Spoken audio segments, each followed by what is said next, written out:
Grade third में अपन level second के according जब प्रिपरेशन करते हैं, आपका सिलेबस लेवल फर्स्ट से थोड़ा सा डिफरेंट है। पहला काम ये करेंगे, हो सकता है कि आपने कर लिया होगा, नहीं किया तो आप जरूर कीजिएगा, पूरे सिलेबस का पाठ्यक्रम विभाजन कीजिएगा। मैं आपकी जगह होता तो क्या करता वही बता रहा हूं। पाठ्यक्रम विभाजन मैं सबसे पहले करता। पूरे पाठ्यक्रम को अपने अकॉर्डिंग विभाजित कीजिए, चाहे वो 4 रूप में पाठ्यक्रम विभाजन हो सकता है। ठीक है, जैसे आपके पहला 80 नंबर का पार्ट है। कितने नंबर का पार्ट है? 80 नंबर का जो पार्ट है उसके अंतर्गत क्या आएगा? राजस्थान भूगोल आ रहा है, राजस्थान भूगोल, राजस्थान ज्योग्राफी है, इतिहास कला संस्कृति है, कला संस्कृति है, मतलब एक चार्ट बना लीजिए आप। और भाषा है, भाषा और साहित्य, ये पार्ट है पहले। लेवल फर्स्ट में भी सबसे इंपॉर्टेंट है, आपकी भी सबसे इंपॉर्टेंट है। लेवल सेकंड जो है उसको मैं मेरे अकॉर्डिंग डिवाइड कर रहा हूं, सिलेबस में अलग है, मेरे अकॉर्डिंग 35 मार्क्स के अकॉर्डिंग मैं डिवाइड कर रहा हूं। और इस पार्ट में आप जो डिवाइड करोगे उसमें क्या जोड़ोगे? राजस्थान सामान्य ज्ञान, जिसमें प्रतीक चिन्ह, उद्योग, फ्लैगशिप योजनाएं, ठीक है ना, राजस्थान सामान्य मतलब जीके सामान्य ज्ञान, राजनीतिक प्रशासनिक व्यवस्था, ये ठीक है एक तो। और एक पार्ट इसमें जोड़ लेना करंट को। 35 नंबर का पार्ट, ये वैसे 50 का है, बट यहां मैं 35 नंबर का डिवाइड कर रहा हूं। फिर देखना 30 नंबर पे आप जो पार्ट करोगे उसको आप बनाओगे साइकोलॉजी, परिदृश्य, क्योंकि जुड़े हुए पार्ट हैं, और आईसीटी। ठीक है, ये 28% इसके आते हैं, मतलब लगभग 50 नंबर का पार्ट ये हो गया। 50 नंबर का पार्ट है, इसको अलग कर लीजिए। और लास्ट में आपका विषय और विधियां, टीचिंग मेथड, ये आपका 120 प्लस 20, यानी टोटल 140 नंबर। आप पूरे सिलेबस को 4 भागों में डिवाइड कीजिएगा, आज ही चार्ट बनाइएगा। और इस चार्ट में सबसे पहला 80 नंबर का पार्ट है राजस्थान जीके, जिसमें ज्योग्राफी, इतिहास कला संस्कृति और भाषा साहित्य आएंगी। दूसरा आप डिवाइड जो 50 नंबर का है, लेकिन मैंने इसमें परिदृश्य को साइकोलॉजी साथ जोड़ा क्योंकि वो रिलेवेंट चीजें हैं, तो रिलेवेंट चीजों के साथ जोड़ लीजिए। ये 35 नंबर का पार्ट है लगभग। सामान्य ज्ञान, इसमें आपके राजस्थान के प्रतीक चिन्ह, राजस्थान की फ्लैगशिप योजनाएं, जन कल्याणकारी योजनाएं, धार्मिक केंद्र, प्रमुख व्यक्तित्व, खेल संबंधी और जन कल्याण फ्लेक्स जन कल्याणकारी योजनाएं हैं। ठीक है, और ये है उद्योग वाला, मतलब कुछ ज्योग्राफी के टॉपिक हैं, एक राजनीतिक और प्रशासनिक व्यवस्था। लेकिन राजनीतिक प्रशासनिक व्यवस्था बहुत डिटेल से नहीं पढ़नी है, कोई कहेगा पॉलिटी बहुत ज्यादा आएगी, नहीं। 2 या 3 प्रश्न यहां से पूछे गए थे, तो 2-3 प्रश्नों के लिए आप 50 पेज पढ़ने की कोशिश मत कीजिएगा, आप पीवाईक्यू बेसिस को पढ़ लीजिएगा। मतलब प्रोसेस पे ध्यान देना, वो टॉपिक जहां से आपकी जिंदगी बदल रही है, वो टॉपिक जो आपके रिजल्ट को बढ़ाने में योगदान दे रहे हैं, उन टॉपिक को शानदार तरीके से तैयार करो, और जिनका बहुत कम वेटेज है उनको हल्के तरीके से तैयार करो। जिस पार्ट को आप ज्यादा समय दे रहे हैं, इसका मतलब वो आपके सिलेक्शन में योगदान देगा, ऐसा आपको करना है। ये बातें सुन लीजिएगा, नोट कर लीजिएगा। साइकोलॉजी परिदृश्य आईसीटी 50 नंबर का पार्ट हो गया, और विषय का सबसे बड़ा रोल है क्योंकि 140 नंबर का पार्ट है, तो विषय को हल्के में नहीं लेना है। समझ सुनिएगा, मैंने पूरे पेपर का एनालिसिस किया आपके लेवल सेकंड के। राजस्थान जो ज्योग्राफी है उसमें से हर पेपर में किसी में 15% थे, किसी में 16% थे। ठीक है, इतिहास कला संस्कृति में से यही पार्ट है, 8-8% दोनों में से, लगभग 15 से 16%। और भाषा और साहित्य में से किसी में 7 प्रश्न आए हुए, किसी में से 8 प्रश्न आए हुए, मतलब टोटल 50 नंबर का पार्ट है, लेकिन बड़ा वेटेज है। अब इस पार्ट का बड़ा वेटेज है, इसका मतलब आपको उसी तरीके से पढ़ना है। राजस्थान ज्योग्राफी का बड़ा रोल है, तो राजस्थान ज्योग्राफी की अच्छी किताब पढ़िए कि सर राजस्थान ज्योग्राफी के लिए क्या पढ़ें। तो राजस्थान भूगोल के लिए जो अधीनस्थ सेवा चयन बोर्ड का एग्जाम पैटर्न है और जहां से प्रश्न हुबहू उठाए जाते हैं, वो है हरिमोहन सक्सेना की राजस्थान ज्योग्राफी। यदि आप पढ़ सकते हो, आपके पास टाइम है, तो हरिमोहन सक्सेना पढ़िए। यदि आपको कोई गाइड अच्छी लगती है, क्योंकि अभी मार्केट में गाइडेंस सब फेल हो गई थी, आरएस परी में जो ज्योग्राफी आई है, तो अभी मैं आपको कोई गाइड इसके लिए सजेस्ट प्रॉपरली नहीं करूंगा। कोशिश करें कि आप हरिमोहन सक्सेना पढ़िए, उसके बाद कोई अच्छी गाइड आएगी तो मैं आपको अलग से टेलीग्राम चैनल धीर सिंह दाभाई ऑफिशियल पर डाल दूंगा। तो राजस्थान ज्योग्राफी है वो हरिमोहन सक्सेना से तैयार कर लीजिए। किससे कर लीजिए? हरिमोहन सक्सेना, और पेपर सेटर भी इसका प्रयोग करता है, तो याद रखना। इतिहास कला संस्कृति अच्छा पार्ट है, पढ़ सकते हैं तो हुकुमचंद जैन की हिंदी ग्रंथ अकादमी किताब पढ़ सकते हैं, आरपी व्यास की राजस्थान इतिहास कला संस्कृति पढ़ सकते हैं, डिटेल में पढ़ना है। और वरना कोई गाइड लेके आ जाइए, चाहे वो पप्पू सिंह प्रजापत की हो, ठीक है, पवन भंवरिया की हो, या कोई और आपको अच्छी लगती है। धरोहर पब्लिकेशन की अच्छी एक किताब आई है इतिहास कला संस्कृति पे, ठीक है, तो आप देख लीजिए। आपको जो बेटर लगता है आप गाइड को खुद चूज कीजिएगा। गाइडों में लगभग मैटर एक जैसा होता है, कॉपी पेस्ट होता है गाइडों में। बेटर है कि अच्छी किताब पढ़ सकें, वरना नोट्स बना लीजिए, आपने पहले जहां पढ़ा है वहां से पढ़ लीजिएगा। लेकिन कोशिश कीजिएगा कि राजस्थान ज्योग्राफी पढ़ी तो उसके पीवाईक्यू निकालिए। जैसे हमारी एक ऑब्जेक्टिव किताब आई थी, ऐसे हमने इतिहास के ऊपर एक ऑब्जेक्टिव किताब निकाली है पतली सी, जो लेटेस्ट पेपर है दिनज सेवा चयन बोर्ड के, तो उनको अच्छे से निकालिए, ठीक है। ऐसे ही भाषा और साहित्य का अपना रोल है। तो भाषा साहित्य पे कला संस्कृति और भाषा साहित्य की ओम प्रकाश चौधरी सर जो आरएस है उनकी किताब आती है पतली सी, आप देख सकते हैं, तो आपको देखनी चाहिए। अन्यथा भाषा साहित्य के ऊपर आप आरएस के लिए पेनोरमा ने भी एक बहुत अच्छी किताब निकाली थी, वो भी बढ़िया किताब है, क्योंकि इसमें डीपली प्रश्न आते हैं। इस पार्ट को आपको सबसे ज्यादा टाइम देना चाहिए, क्योंकि आपने इसको पढ़ा नहीं है, तो शुरुआत भी इसी से कीजिए, क्योंकि इससे 7 से 8 प्रश्न आते हैं और ये सिलेक्शन में बड़ा रोल अदा करते हैं। तो ये एक मैटर, आप इसका 50-80 नंबर का पार्ट है, इसको सबसे पहले बढ़िया तरीके से तैयार कर लो। ये हो गया, पहला पार्ट बता दिया मैंने। राजस्थान ज्योग्राफी हरिमोहन सक्सेना। इतिहास कला संस्कृति के लिए कोई गाइड ले सकते हैं, या हुकुमचंद जैन वाली किताब ले सकते हैं समझ बनाने के लिए, ठीक है। और भाषा साहित्य कला संस्कृति के लिए आप ओम प्रकाश चौधरी सर वाली किताब ले सकते हैं। तो ये आप देख लीजिए, या इससे भी बेटर कोई किताब आपको मिलती है तो आप वो फॉलो कीजिए। ये किताब तो वो है जो मैंने देखी है, जो मेरी नज़र में है। हो सकता है मेरी नज़र में कोई ऐसी किताब हो जो इससे भी बेस्ट हो, तो आप अपने अकॉर्डिंग, आपको खुद को समझ बन जाएगी कि ये किताब बहुत बढ़िया है, इसको मुझे फॉलो करना चाहिए। बस पीवाईक्यू जरूर निकालना, वो कोई भी निकालो, चाहे उन्हीं की पीवाईक्यू ले लो, इतिहास कला संस्कृति के किसी और की ले लो, जो आपको बेटर लगती है वो लीजिए। 35 मार्क्स का जो राजस्थान सामान्य ज्ञान है, सबसे इजी पार्ट है, इसमें बहुत ज्यादा टॉपिक नहीं है, अनावश्यक मोटी गाइड मत पढ़ना। इसमें प्रतीक चिन्ह मुश्किल से 1.5 पेज का मैटर है। फ्लेक्सिब योजनाएं, जन कल्याणकारी योजनाएं, करंट को ढंग से पढ़ लिया तो ये अपने आप ऑटोमेटिकली तैयार हो गया। और ये पार्ट सबसे अच्छे से सुजस से तैयार करना है, या कोई योजनाओं की अच्छी किताब है उससे तैयार करना। औद्योगिक के अंदर आपकी ज्योग्राफी के साथ ही हो गया, धार्मिक के अंदर आपका कला संस्कृति के साथ तैयार हो गया, ठीक है। खेल पर्सन व्यक्तित्व वाला भी आपका करंट के साथ तैयार हो जाएगा, क्योंकि करंट से रिलेवेंट है। राजनीतिक और प्रशासनिक व्यवस्था पे 2 से 3 प्रश्न आए, लेकिन उसके लिए बहुत डिटेल्ड मैटर मत पढ़ना। आप चाहो तो आपके पास जो पहले से कंटेंट है वो पढ़ सकते हैं, वरना कोई अपडेट इसकी अच्छी कोई किताब आएगी तो मैं सजेस्ट कर दूंगा। अभी जो मार्केट में आई वो कंप्लीट अपडेट नहीं है, क्योंकि फ्लेक्सिब योजनाएं, जन कल्याणकारी योजनाएं ये बाद की आएंगी।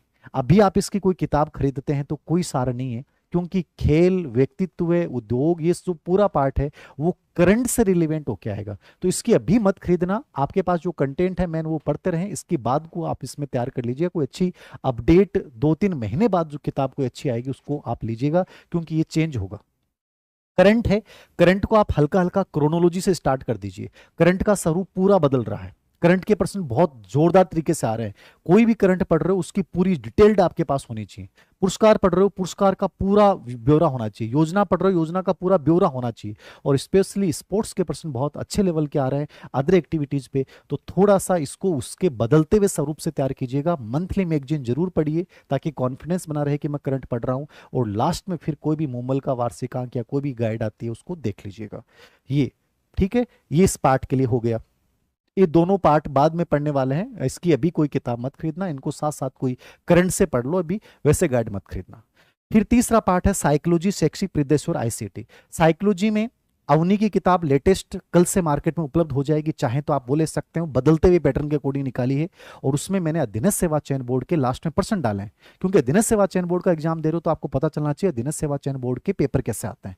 तो अधीनस्थ सेवा चयन बोर्ड के पर्सन और कुछ कंटेंट उससे हटाया भी गया है, तो आप अवनी वाली ले सकते हैं। आपको लगता है कि अवनी की किताब से बढ़िया कोई किताब है तो आप वो ले सकते हैं, आपका खुद का निर्णय होना चाहिए।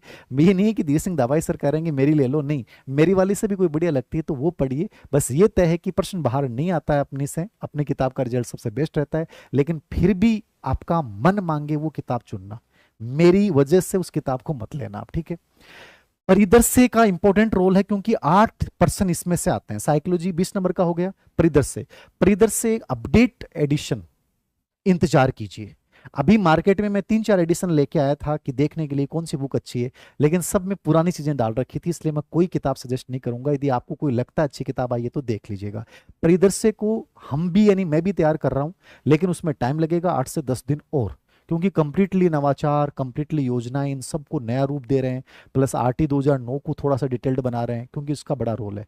तो अवनी वाली जो आएगी वो 10 दिन बाद में आएगी, उससे बढ़िया यदि कोई किताब पहले आपको आ जाती है और उसके बाद भी आती है तो आप देख लीजिएगा। नवाचार के 8 प्रश्न आएंगे, तो अभी इंतजार कीजिए, मार्केट में कोई अभी किताब अच्छी नहीं है। अपडेट आएगी। आईसीटी पिछली बार 9th और 10th की किताबों से पूछा गया था, प्रैक्टिकल पूछा गया था। आपको कंप्यूटर समझ में आता है तो बढ़िया बात है, खुद पढ़ लीजिए, वरना कोई पर्टिकुलर छोटा मोटा कोर्स ले लो, ठीक है। यद्यपि हमने भी जारी किया, बट उससे भी कोई बढ़िया आपको मिलता है तो आप ले सकते हैं, बट इसको देख लीजिएगा क्योंकि 5% है। 5% के लिए बहुत ज्यादा कंटेंट भी नहीं पढ़ सकते, लेकिन छोड़ भी नहीं सकते, क्योंकि थर्ड ग्रेड एक ऐसी एग्जाम है जहां जो ऑलराउंडर प्रतिभा दिखाएगा वो बनेगा। यहाँ एक पक्षी नहीं चल सकता कि आपका विषय अच्छा नहीं, आपका साइकोलॉजी भी अच्छा, परिदृश्य भी अच्छा, आपका करंट भी अच्छा, आपका जीके भी अच्छा, आपका सब्जेक्ट भी अच्छा, आपका मेथड भी अच्छा। जो ऑलराउंडर प्रदर्शन करेगा वो ग्रेड 3rd में टीचर बनेगा। तो थोड़ा सा ये देखना है। तो ये आईसीटी वाला आप वो 9th-10th वाली किताबों से पिछली बार हुबहू पूछा गया, वो किताब पढ़ सकते हो तो पढ़ लेना, वरना कोई पतली बुकलेट आएगी तो मैं सजेस्ट कर दूंगा। अब बात करते हैं अपन विषय और शिक्षण विधियों की। देखो, विषय और शिक्षण विधियों का बड़ा रोल है लेवल 2nd में। आपके सबके अलग अलग विषय हैं, वो तो कॉमन पार्ट है जो आपको तैयार सबको करना है। अब मान लीजिए आप हिंदी के हैं तो हिंदी के लिए क्या बेस्ट पढ़ें। अभी देखो मार्केट में वैसे गाइडें तो आई नहीं है, सबसे बेस्ट तो है कि रीट का जो ग्रेड 3rd का पैटर्न है वो पूरा राजस्थान बोर्ड की बुक्स पे आधारित है। तो आप राजस्थान बोर्ड की जो आरबीसी बोर्ड की किताबें हैं जो एनसीईआरटी फिलहाल चल रही है, इसको सबसे अधिक फॉलो करना आप, ये मेरी पर्सनल राय है।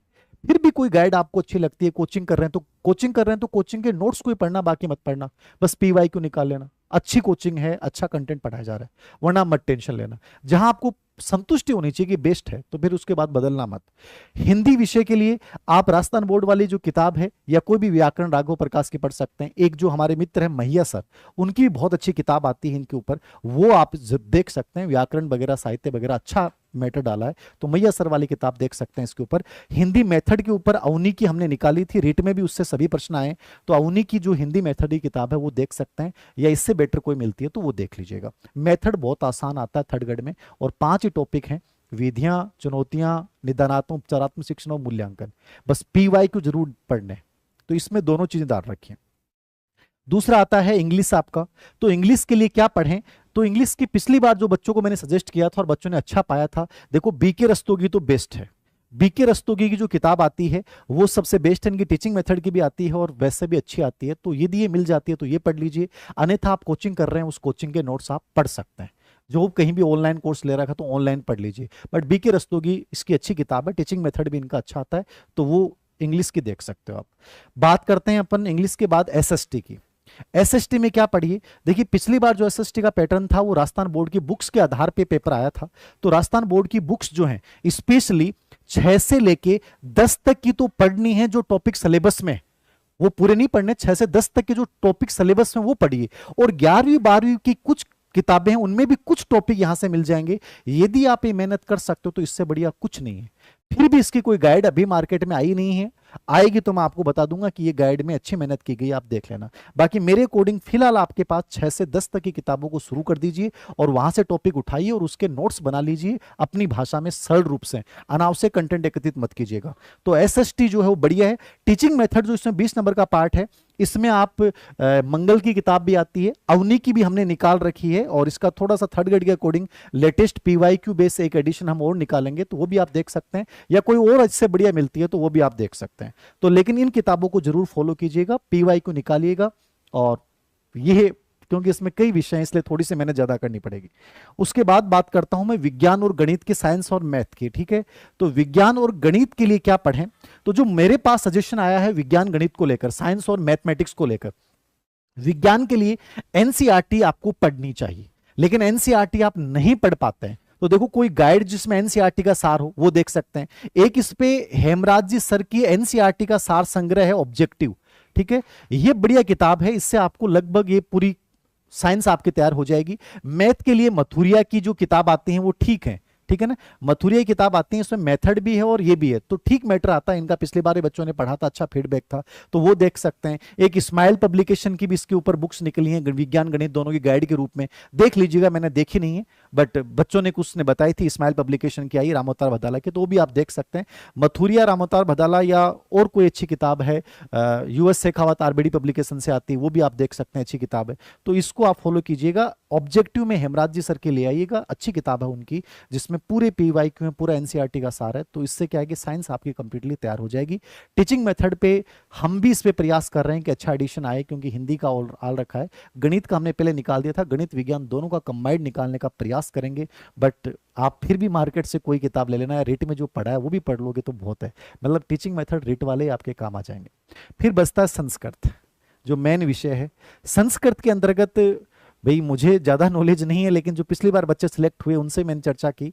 तो इसमें दो तीन राजस्थान में हैं जो काम कर रहे हैं। लोकेश जी शास्त्री, उनकी अच्छी किताब आती है, वो देख सकते हैं। राम कुमार जाट की आती है, किरण चौधरी मैडम की आती है। तो इनमें से आपको जिसकी भाषा सबसे अच्छी लगे, उनके टीचिंग मेथड भी आते हैं, तो वो इन तीनों में से किसी की भी चुन लीजिएगा। एक मनोज मिश्रा जी की आती है, तो आप इनमें से किसी की भी चुन लीजिएगा जो आपको बेटर लगे, क्योंकि आप खुद देखोगे इन चारों किताबों को कंपेयर करोगे तो आपको समझ में आएगी। भाई उर्दू का मुझे कोई नॉलेज नहीं है, पंजाबी का कोई नॉलेज नहीं है, इस पे मुझे कोई अच्छी किताब मिलेगी तो मैं आपको टेलीग्राम चैनल धीर सिंह धावाई ऑफिशियल है, वहाँ पे शेयर कर दूंगा। तो ये आपके सब्जेक्ट के अकॉर्डिंग रणनीति है।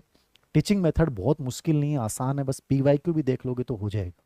सबसे बड़ी चीज है, थर्ड ग्रेड एग्जाम छोटा नहीं है, बड़ा है। कंपटीशन आसान नहीं है, मुश्किल है, लेकिन सही दिशा में चलोगे, सही कंटेंट के साथ चलोगे तो आसानी से लग जाओगे। ये गोल्डन चांस है मेरे अकॉर्डिंग, क्योंकि बार बार तैयारी करना बड़ा मुश्किल काम होता है। तो एक बार अच्छे से कर लीजिए, ढंग से पढ़ लीजिए, लग जाओगे। और जॉब लगना सबसे बड़ी प्रायोरिटी